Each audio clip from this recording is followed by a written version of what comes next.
We are live on audio.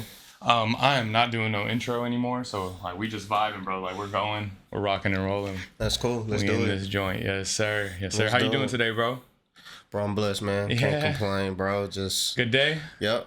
What you have going on today, bro? Yep. Shoot, man. Well, I took my walk. Yeah. Okay. Took my walk, keeping my walk motion up, right? Something that we've been talking about, you know, for a little bit of time now, past few weeks since I started training with you. So I took my walk this morning, then went back, chilled at the crib for a little bit. Yeah.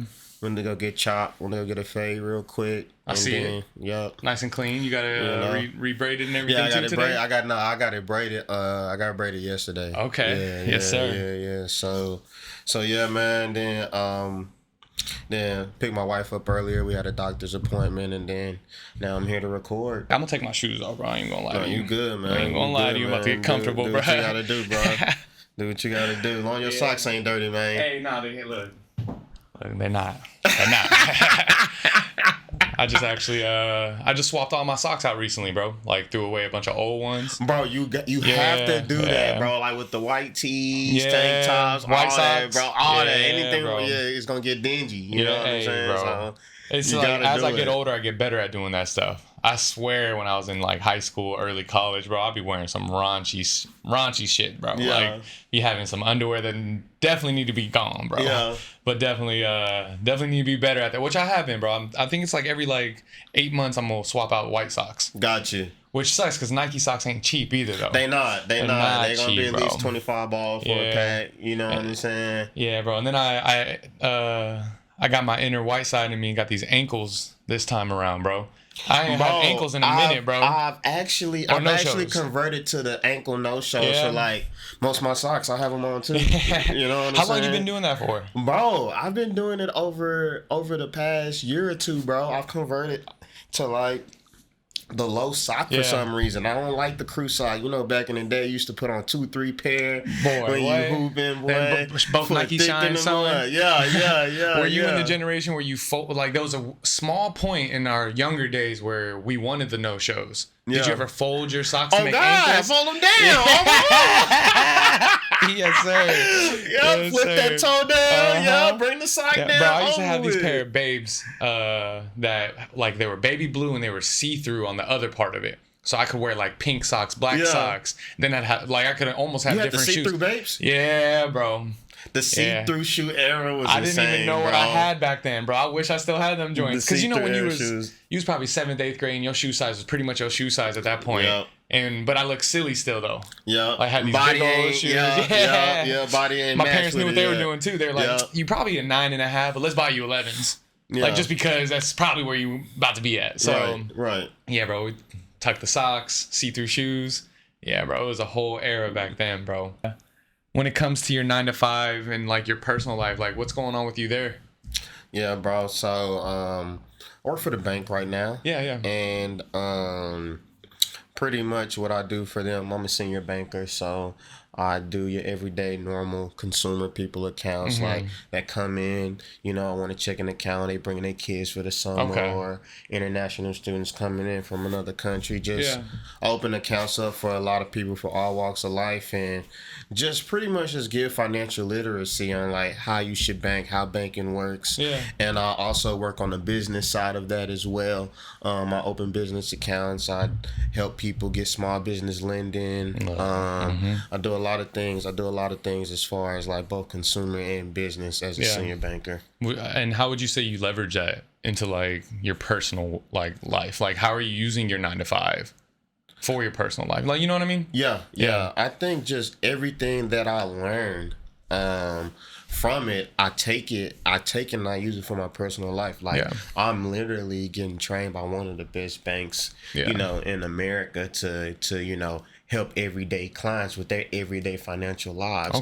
It will only be silly if I then use the information that I'm telling others to hold myself accountable to that same information so that I can have, a good financial life. Would you say, and I'm ignorant to the banking world, like I don't know much about it, but would you say you've become more financially like stable since you've been having this job? Like you learned a lot. Yeah. 100%, man. 100%. That's an excellent question right there, because I think before I had that job and now with having that job, like all my accounts look different. Yeah, you know what I'm saying? As far as like how I manage them, what I choose to do with them, knowing what type of products, knowing if we want to save money for a long time, put it in a high yield savings account, don't touch it, but it can still be liquid, so it's not locked up in a CD. It's so many like terms and stuff like that I don't even know that stuff, I bro. know now. Yeah, you know what I'm saying? And I just like to use it to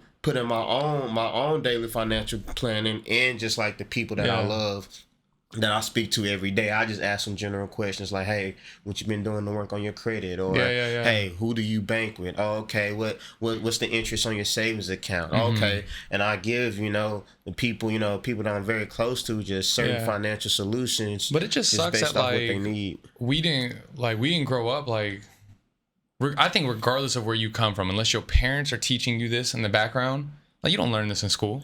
No, bro. And I don't get that. I don't get why like they're not preparing us for stuff like that. Like even me trying to get a business loan, like it was a struggle. Yeah, like, a lot of it trial and error, right? Yeah, man, and just trying to figure out like the hoops that I have to jump through to figure that out. And then it's like, or even the concept of saving.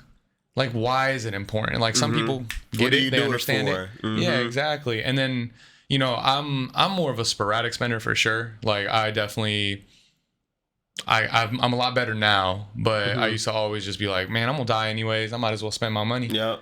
But then now I'm getting older. I have a kid now. Totally different. Generational wealth. That's different, right? Right. When it was just you, was like, shoot, it's just gonna be me. I don't care. But now that you have a little coder in the world now, it's like, all right, every financial decision I make now, right? Yeah. I'm thinking about, he's in the forefront of my mind, and every financial decision that I make, is this the best financial decision for him? And I speak to a lot of people in the bank with that about their kids as well. Like, do they have like 529 accounts set up? Do they? See, I don't even know. That stuff we can talk on the back end. We can talk about that on the back end. But it's just ways you want to have, you and your family set up so that when you're gone, the next few generations, they're good. So I kind of want to flip it and ask you that same question, right? Ever since I've met you, you've been having this dream to be, to be a trainer, and you've been working like relentlessly and rigorously at it, and now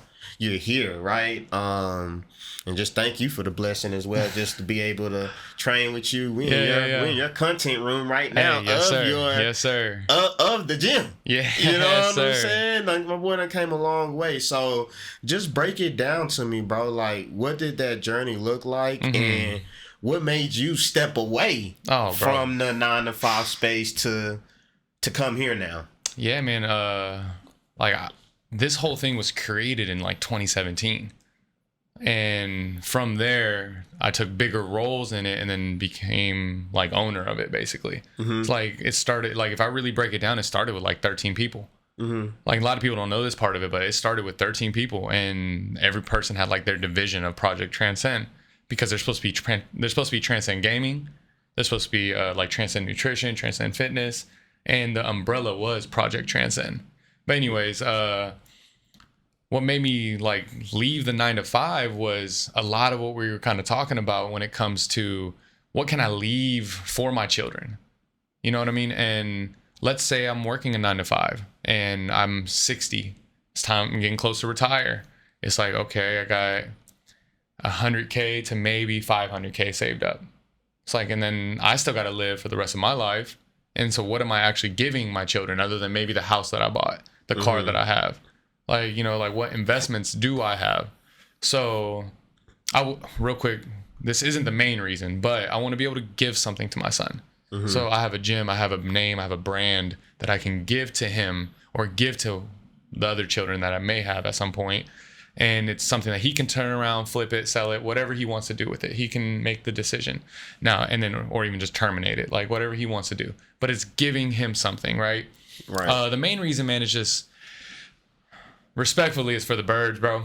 Yeah. Like I've always been this type of person where it's like I love people, I love interacting with people, but I want that sense of like, I don't know, like ownership with something though. Yeah. Like when I'm working for someone, like my last job, the job that I left, wonderful job. If it wasn't for me chasing this dream, I would have never left it. Now, the pay wasn't the greatest, but it was a flexible job. I had fun there. Like it was actually fun. But there was something missing. There was something in me that like I was spreading myself too thin, trying to chase the business dream, work the 9 to 5, be a dad at the same time.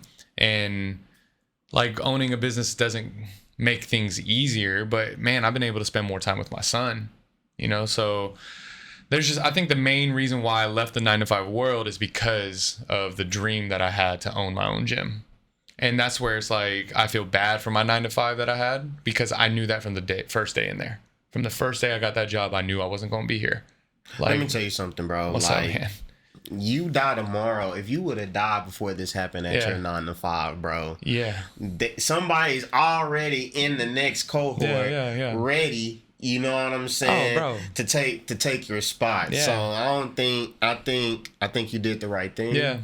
I personally say I'm proud of you. Yeah. You know what I'm saying, for the step that you took, because it takes a big leap of faith. Oh, bro. You know what I'm saying? In order to even like make the step to do something like that, man. Yeah, man. It's just crazy. And you know, always give credit to God for it. And also, man, like I wouldn't be able to do this without my fiance. Mm-hmm. Like there's no way, bro. And I think there would have been a way. I don't know what that path even looks like. Yeah. I don't know what that path, because I knew eventually I was going to do this at some point. Mm-hmm. I just don't know when. I don't know how. But with her, like in my corner, helping me with everything, bro, like that's a huge step, bro. And that's just where, like we were talking about the other day, like the concept of a man providing doesn't always necessarily mean money. Right. Which we grew up in generations where our fathers, and even them, like that's what providing was. Right. It's like, I don't got to show you nothing emotionally. Right. But you come home with the bacon, basically. Like, you know what I mean? So, and that's why I appreciate her, because it goes in waves, man. I think the best type of partnership is people who understand and realize that, hey, this is your season of bringing the bread home. Flexibility. Cool. Yeah. Like this is your season of bringing the money home. My season was when she was pregnant. Like, you know what I mean? When she was holding the baby, like there was a moment where she wasn't working. To get business. Yeah, exactly. And so, yeah, man, that leap of faith is the biggest thing though. Because leaving a job that has so much security, great insurance, like beautiful teamwork involved in the job, to going somewhere where it's all me, no one else, and like taking a loan out for it too, bro, that's scary, man. Like it's not easy. It's not easy. And I have a whole different respect for people now, bro. A whole different respect for people who like own a business. I used to, like, my old boss at my last private gym, I used to think he was a dickhead, just being honest. And now it's like, man, I want to text him and apologize and like just kind of talk to him a little bit. But I know how I left wasn't the smoothest thing to do. My ego is also not letting me text him, if I'm being honest, just because. Pride is the devil, my boy. Yeah, bro. I left in an ugly way too. Like, not for my standards ugly. Yeah. Like I wasn't crazy like some people could be, but yeah, for my standards ugly. But yeah, man, it was a big leap of faith, and I enjoyed it for sure, bro. Like it's definitely been worth it. It's definitely been worth it. Yeah, bro. Okay, so when we talk about like relationships with our significant others, how do you hold social status and like have so many relationships? Like, because from knowing you from the jump, man, like you're one of the most extroverted social people I know, but it's not a front. Like, you know what I mean? Like it's genuine. It's something that comes off from the heart. I feel like people gravitate towards you for a reason. So I'm just curious on like, how do you hold all of these like relationships, and how do you hold like, what do you think about social status too? Yeah, man. I think, just my personal story, man, you know, just for those that don't know me, man, I don't have either one of my parents, both gone from cancer. I'm the oldest of, you know, two oldest out of three. I have two younger sisters. So I've been pretty much like, just from those hands, that deck alone, you know what I'm saying, those cards that I would deal, I just felt like it was kind of up to me, you know what I'm saying, to use the ability that God gave me to be social, to kind of sort of build my own village. Right? It takes a village just for, I think a lot of people say it with children, but even as an adult, it still takes a village to, you know what I'm saying, to live. And I think God just gave me this ability just to, you know, be relatable, and have that connection with people. You know what I'm saying? And once I find, you know, that one connecting point, I drive on that, you know, and go from there. And I'm not afraid to ask people questions. You know, bro. I think a simple form of communication that's very much so underrated but yet so powerful is the power of questions. Bro. You know what I'm saying? Like, discovering that unknown of somebody and seeing, do you have that connection to bring that vulnerability out of them? You know what I'm saying? So that you can bring whatever experiences you have in your life to help them based off whatever they're telling you, or vice versa. You never know. You know what I'm saying? It's just in the potential of mankind, bro.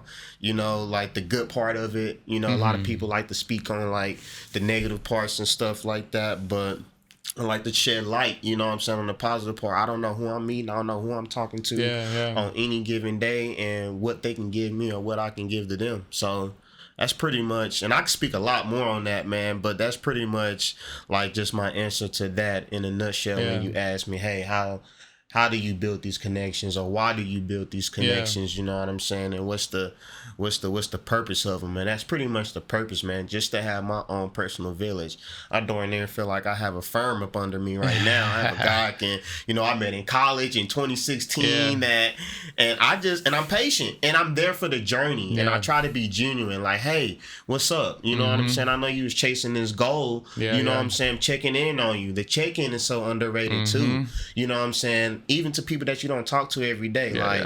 We don't talk every day, Matt, but we've been able to build, you know, to a point to where it's like, all right, those small check-ins, you know what I'm saying? It's like, all right, that automatically lets a signal in my head or your head go that, okay, this person's still thinking about me. You know what I'm saying? They checking in, seeing how I'm doing. Like, even if it's like replying to someone's story. Like, you know what I mean? Like, yeah, that might, a text might go a little further, but like just some small things like that go a long way. And one more thing I say is probably don't not being afraid of rejection.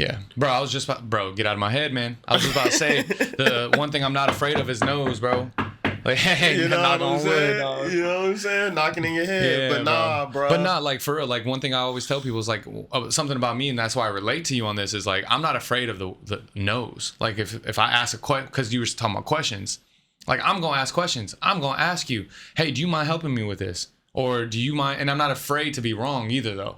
Like, I have a big pride. I have a big ego when it comes to like wanting to be right all the time. But when I'm wrong, bro. Like, and then, so also it's like, the concept of no's, man, like, no's really don't hurt my feelings. Like, I'm just gonna ask, though. I'm not afraid to ask.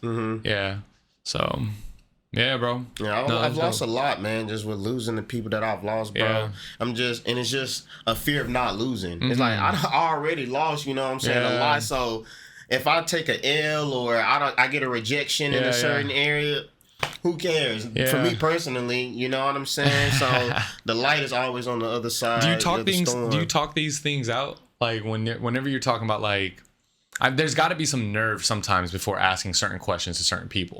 Like, do you ever feel nervous before you like have to ask certain questions ever? Like, is there someone you talk to about it prior to asking certain questions? Like, for example, it's my significant other. Like, she's a person I run everything by, because it's like, I'm an overthinker. But I also don't mind asking a bunch of questions to people. So it's like, since I overthink, it's like I kind of like want to talk it out sometimes prior. But it's like, regardless of me talking it out, I'm still going to ask. Like, but it's just like, I just get nervous with like... And that's probably the only person I bring something like that up to. Because... I think that woman's intuition thing it's a very accurate thing, and I've seen it play out in our relationship so many times where it's like, hold on, what you saying is spot on. Yeah. If I have something like that at my disposal, I'm going to ask. So I think if there's anybody that I run by stuff by too, it's gonna be my wife. Yeah. No, I feel that, man. And that's other than that, I'm going cold. Yeah. Pretty much like you know like you're gonna do what you set your mind to in a sense. Like, you know what I mean? Just like we were talking about the room setup. My first thought is the initial thought. Like bro, how did we meet? I met you cold turkey, right? Bro, like, you riding a bike or something? I was riding my bike on campus, bro. And it just stopped me to talk to me. Yeah, bro. You know what I'm saying? You know what I'm saying, bro? I ain't talking to nobody about that before that. I'm like, I see this dude. Yeah. I'm sharing my face right now. Hey, bro, let me talk to him. Let me see what he was on. You was a tough one, man. Oh, bro, I remember. You was a tough one, bro. When we was first getting to know each other, man. 'Cause I know you had a lot going on. Yeah, and I've always kind of been like that though, bro. Like I remember Ruben and Stephanie one summer. Yeah. Told me, like, because that's when I was living in Denton. I don't know if I told you this, but they were like, we was about to stop texting you to come do things. Because it's like, I always try to, like, be lone wolf kind of thing, you know what I mean? But it's so weird, bro. It's like, when you talk about the village, is I seek for the brotherhood with people. Like, I'm seeking for those friendships that are deeper. But the problem is like, where I'm at now, man, it's like, if I bring you in, like, I expect a lot, bro. And that's sometimes unfair. It's not fair all the time. But probably because you give a lot, right? Bro. You know what I'm saying? Like, you expecting based off what you It's a projection, though. Yeah. Sometimes it's a very fair assessment. Sometimes I can see where I'm going a little too far. But I think one of my biggest struggles, and I'm learning it right now, is what I project and expect from people, because that's how I would treat you, which one speaks volume on who I am, but it also, like, I need to give people grace. I can't be expecting people to be me. And sometimes just watch out for how much you give initially, right? If you've been burnt so many times, it's just best to watch out. All right, let me not give 100% me, even though I can give that of me just with no struggle. Yeah. See, I don't know how to do that though, bro. You know what I'm saying? I don't know how to it's just hard give for me to do 80% that too. to someone. It's hard for me to do that too. But as I grow older and just see, like, the negative light of people and how much that take advantage of, like, a genuine person when they see it, you just gotta learn, like, all right, bro, I see you, I gotta pull back from you for a second. Yeah, you know what bro. I'm saying? And then I think what's also tough is, like, I try to see the good in everybody immediately. So it's like, I'll give this, like, excuse, like, they really wouldn't do that. They're not taking advantage of me intentionally, you know? And then those are tough, bro, because then I get emotionally invested, because it's like, if I'm really going to, and this is just friendships, bro, like, you know what I mean? And so I think that's why sometimes I struggle with this lone wolf concept and this, like, social butterfly, because I love what I do. Training is interacting with so many different personalities, you know? Right. And so from there, it's like, I love talking to people, but it's so weird. I know how to separate it with clients, but if you come in my circle, like, I put the whole that's a different category on you. That's a different category. And that's tough, bro. Yeah, bro. Yeah. I got another question for you, man. What's up, man? You was touching on it earlier. You kind of just touched on it just a slight second as far as Project Transcend. I remember the year of 2016, 2017 when I came back from my deployment, and you was really getting into this mindset of transcending. Yeah, right? I didn't have the business created yet, though. Right, but I remember the talk part about it, right? And that was something you was bringing up the other day. You're learning how to do the talk. You did the talk part, like, years and years ago, and now you're finally in the do. Right? Yeah. What is Project Transcend exactly? What does it stand for? What is its values, and what brought you from just talking about it to now actually doing it? Because that's hard for a lot of business owners to do. Like, as we were speaking about, you can have a good idea, you know what I'm saying? You can talk about that idea years and years. You can even plan for it, put it on paper and all that. But if you ain't taking no action steps on it, it's merely a dream. So how did you make Project Transcend come from a dream to reality, and what is it exactly? Yeah. What does it stand for? So I'll start with what it stands for because I can run through that a little bit quicker. My bad, that was a lot. No. As I was talking, Yeah. I was like, shoot, bro, I want to kind of get deeper on this question. No, So I love that you went deeper on that because like I know that the initial question of like what is Project Transcend I can answer in like maybe 45 seconds. But I break it into let's start there though. I break it into the two words, project and transcend, right? So project is just like tasks that need to be, or you complete tasks for an outcome. That's what a project is, right? Right. So, and then transcending is to go beyond, right? And so, and I'll put it up on the screen somewhere, but there's also the Enzo circle in my logo, and it's not complete because I feel like everyone's project is never complete in life. Like you're never done. There's always something you can grow in. And I just gave myself goosebumps, bro, because I need to embody That's saying nice. this out loud more. Like, you know what I mean? But that's nice. yeah, man. And you're never done. Like, And that's real. Just because, like, let's say you go to the NBA, like, you want to win championships. The goal isn't just to get to the NBA. The goal is to win championships. The goal is to provide more money to your family, set generational wealth up. So it's not just one thing. Right. So, and then transcending is to go beyond. Yeah, I got goosebumps Yeah, right now, bro. bro. I'm thinking about Bronny and Bron right now, right? Bro. You know what I'm saying? And It's LeBron like, still isn't satisfied. you know what I'm saying? I will pull back for a quick second and say there's times to be proud of where you're at. Don't like chase more. Right. And that's something that like I think about a lot with the business is where do I chase more? And what is too much? Because if I'm making 600K a year, do I need 700K? Like, you know what I mean? Like, I'm living under 200K right now. Like, do I really need 700? But that's something I've always thought about. That's interesting you say that. I don't think I'm that man that's going to need like a boatload of money. Yeah, but then you start making 400K a year. You got Monday chains, Tuesday chains, Thursday watch, Thursday boat, like, you know what I mean? That is true. Tuesday car, like you got a lot, and I can see where people get sucked in. Your expenses raise up with the money The that lifestyle. you make. Yeah. So I'm really, that's something I pray about a lot is like staying humble with the growth, and yeah, that's a challenging one for sure. Yeah, the project never being complete bro. is that's a hit. Bro. That's a hit right there, bro. And I say Bronny and Bron just simply because even when Bron retires and he dies, like his project simply isn't complete because this man has now passed it to the next generation. Yeah, bro. And then think about this, like even now, Bronny's in the league, right? He ain't done. He got Bryce to help get into the league. Like, you know what I mean? Like, and so like that's my view of Project Transcend. It's like, why limit yourself? Like you have the ability to transcend, you know? So like to go beyond. And that's where like a little bit of my anime side comes in me, like in Dragon Ball, like Goku and Trunks and Vegeta. I don't know why I say Trunks second, but Goku and Vegeta always talking about transcending, like going beyond. Right. And that's one of like my favorite like concepts of Dragon Ball is going beyond. Yeah. So yeah, bro. And then when you talk about like the action versus like the talk, right, bro, like I was all talk from 2018 to 2021.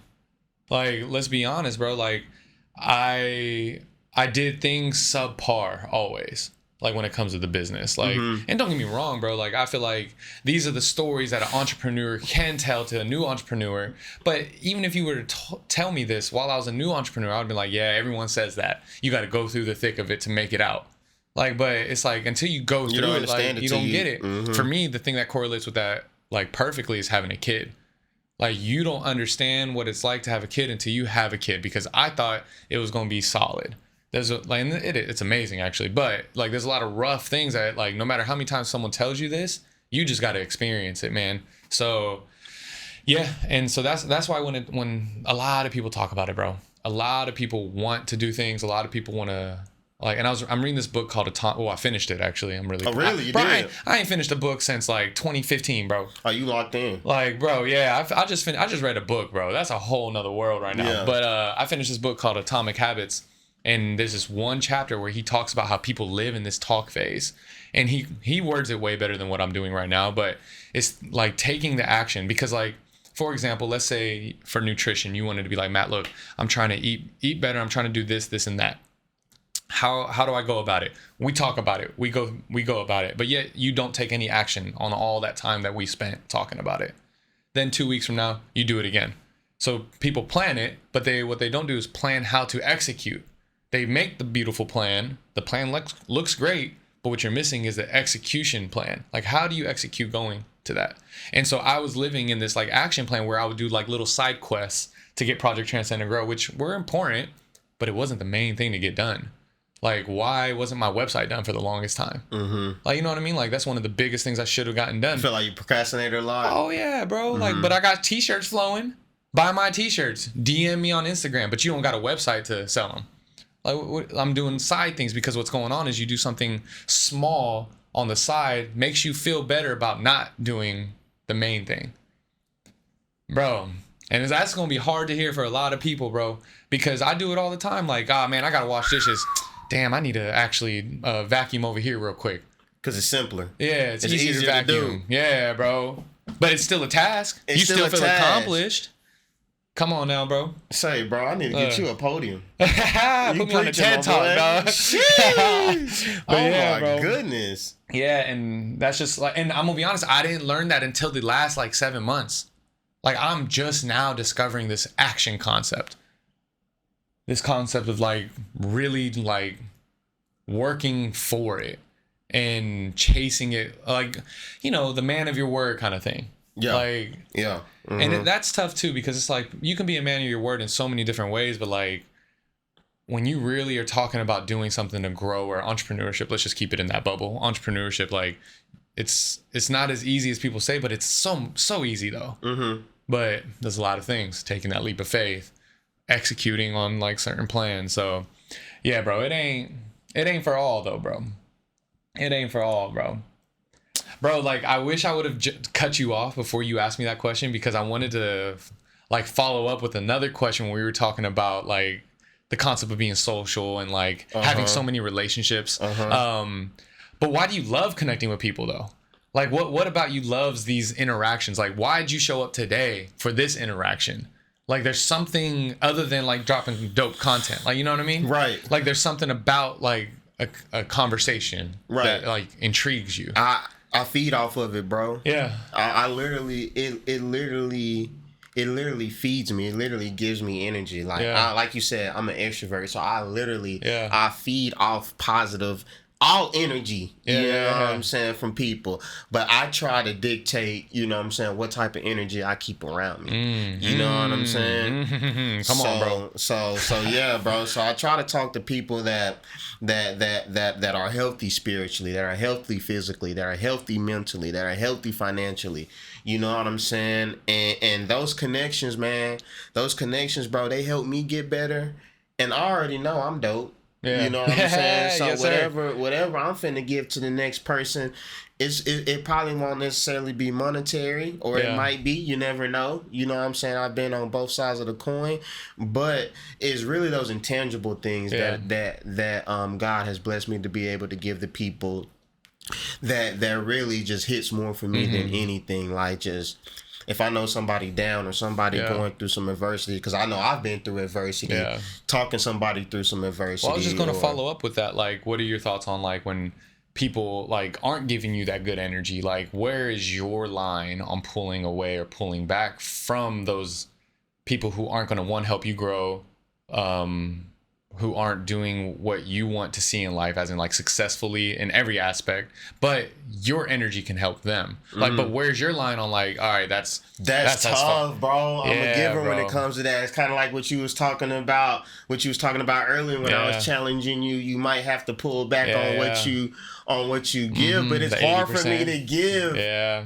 You know, I got to give your answer on that one. It's hard for me just to give 80, because I want some. Like, if somebody, for example, if it's somebody that I see that needs to change in a certain area, I be wanting that so bad for that person, man. It just be hard for me to pull back. But something that I'm learning, man, is that once it starts affecting like my personal life, you know what I'm saying? As long as I'm available to give it, I give it. Okay. But I think I've come to a boundary of, all right, I see that this is personally taking a toll on me in any type of aspect.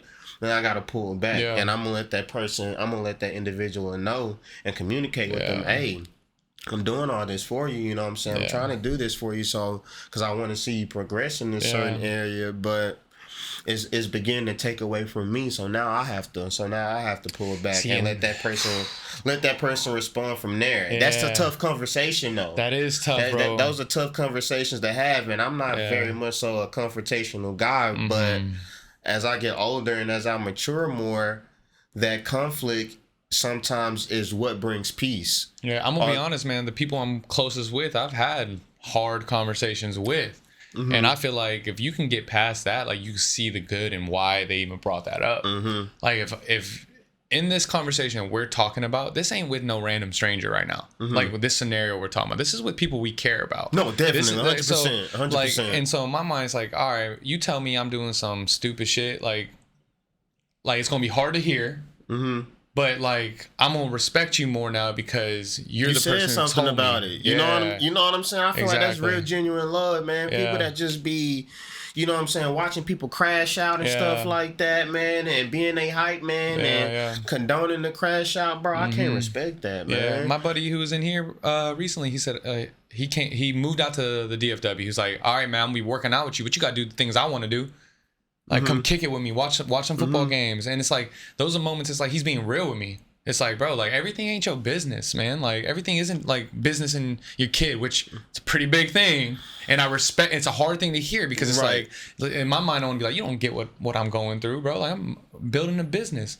But when I go hang out with him, guess what? It's a moment for me to de-stress, and it's so worth it. And how long you been knowing this guy? Oh, bro. 2012? So he been knowing you before you got here. Yeah, bro. You know what I'm saying? Yeah. And you gotta like people like that, bro. It's like you gotta cherish them, bro. Yeah. And it you is gotta fun, cherish. though. You gotta cherish them, bro. He was there before you probably had conversations with him about building this before you even. Before you even built it, man. So bro. that mutuality, that reciprocation in relationships, man. It matters. It's harder for us, I feel like, to communicate as men. Yeah. You know what I'm saying? But it's definitely See, that's a whole nother topic. Necessary. That's a whole nother topic, bro, that I would love to get in on our next conversation. Let's leave this here, though, bro. This was perfect, man. Say no more. Hey, yes, bro, sir. I can talk, bro. We can go.